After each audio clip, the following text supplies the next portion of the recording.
Sri Lanka tourism 10મીએ Indore, 12મીએ Vadodara અને 14મીએ સુરતમાં શ્રેણીબદ્ધ B2B રોડ શો અને નેટવર્કિંગ ઇવેન્ટનું આયોજન કરીને ભારતના મુખ્ય બજારોમાં દેશની વિવિધ પર્યટન તકોને હાઇલાઇટ કરીને ભારતીય પ્રવાસીઓ પ્રત્યે તેની પ્રમોશનલ વ્યવહારચનાઓને વધુ તીવ્ર બનાવી રહ્યું છે। મધ્યપ્રદેશ અને ગુજરાતમાંથી વધુ પ્રવાસીઓને આકર્ષવા માટે શ્રીલંકા ટુરિઝમ પ્રમોશન બ્યુરો અને શ્રીલંકા કન્વેન્શન બ્યુરો વર્ષભર શ્રીલંકાને પ્રોત્સાહન આપવા માટે આ B2B રોડ શોનું આયોજન કરી રહ્યા છે।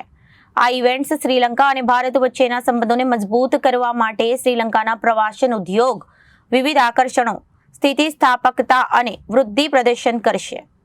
શ્રીલંકામાં ભારતીય મુલાકાતીઓમાં નોંધપાત્ર વધારો એ પ્રવાસીઓની સંખ્યામાં વધારા માટેના મુખ્ય કારણ તરીકે ઓળખાય છે। જાન્યુઆરીથી 5મી જૂન 2024 સુધીમાં 160-184 ભારતીય પ્રવાસીઓએ શ્રીલંકાની મુલાકાત લીધી હતી। પ્રવાસન, જમીન, રમતગમત અને યુવા બાબતોના મંત્રી હરીન ફર્નાન્ડાએ કહ્યું હતું કે શ્રીલંકાના પર્યટન ક્ષેત્ર S2 બિલિયનની કમાણી સાથે એક સીમાચિહ્ન સુધી પહોંચ્યું છે। પ્રથમ 4 મહિનામાં પ્રવાસન આવક S1.25 બિલિયનને વટાવીને વર્ષ 2024 વધુ સફળ બની રહ્યું છે। ભારતીય પ્રવાસીઓ માટે વિઝા મુક્ત પ્રવેશના વિસ્તરણને વિઝિટર સંખ્યામાં વધુ વધારો કરવાના સકારાત્મક પગલાં તરીકે જોવામાં આવે છે। શ્રીલંકા ટુરિઝમ પ્રમોશન બ્યુરોના અધ્યક્ષ ચાલકાએ ગજબાઉએ જણાવ્યું હતું કે પર્યટન એ અમારો ત્રીજો સૌથી મોટો આવકનો સ્ત્રોત છે, જે અમારા નાના ટાપુ માટે એક નોંધપાત્ર સિદ્ધિ છે। પડકારો હોવા છતાં અમે હંમેશા પાછા ફર્યા છીએ।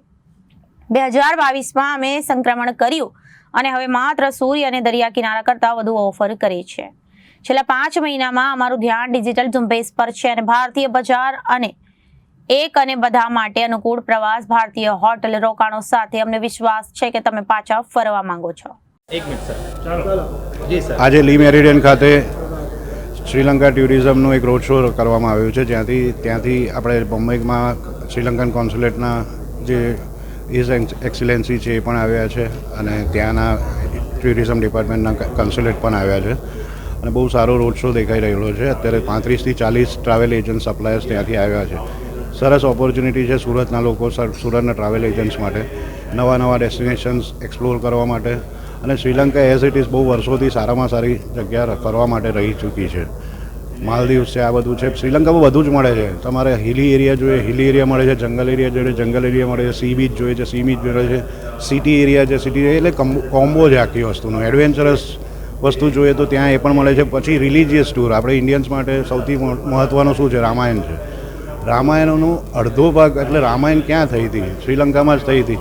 એટલે એ લોકોએ એ બધી વસ્તુ સાચવી રાખી છે અને અત્યારે એ ટુરિઝમ ડિપાર્ટમેન્ટ, તમે માનો નહીં કે ત્યાં જ્યાં માતા સીતાને જ્યાં રાખેલી છે, વડ પર જ્યાં રાખેલા હતા, ત્યાં તે વસ્તુ બી એ લોકોએ સંગ્રહીને રાખી છે। એટલે બહુ સરસ ઓપોર્ચ્યુનિટી છે ટ્રાવેલ એજન્ટ્સ માટે।